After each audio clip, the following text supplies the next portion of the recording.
Au-delà des frontières, un destin commun lie aujourd'hui les hommes et les femmes qui peuplent la Terre. Les changements climatiques engendrent de nouvelles formes de conflits.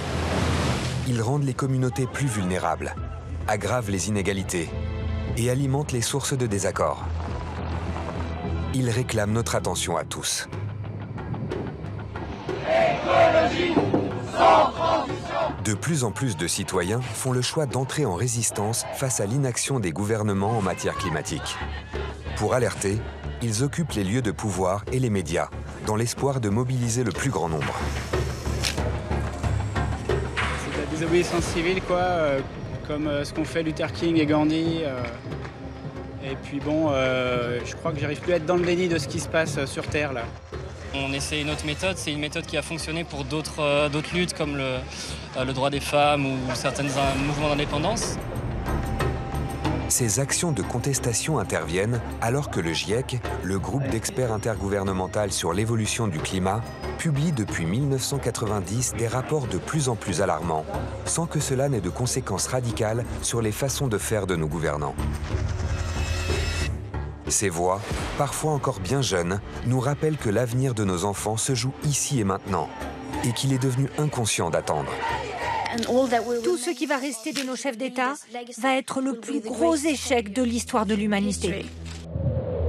L'incapacité des gouvernements à faire face aux périls climatiques a déjà un impact sur la stabilité et la sécurité des États et sur la paix. La dégradation de l'environnement, la pauvreté, la famine et les conflits sont intimement liés.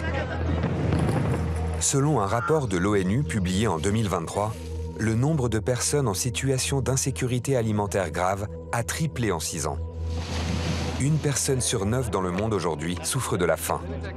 Une situation qui ne peut que s'aggraver avec la modification du climat et la raréfaction de l'eau.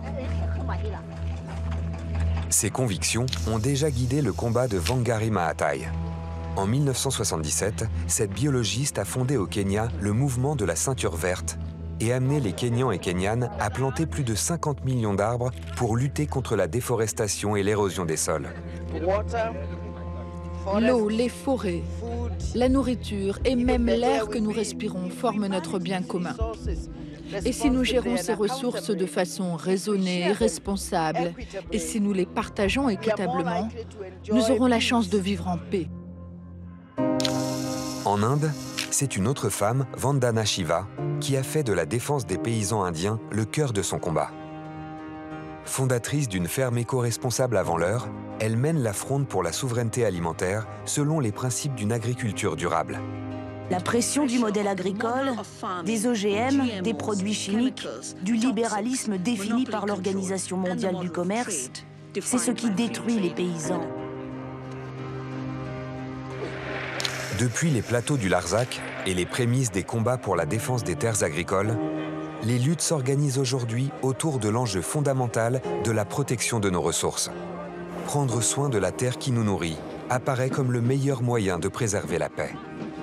Une résistance en forme d'urgence.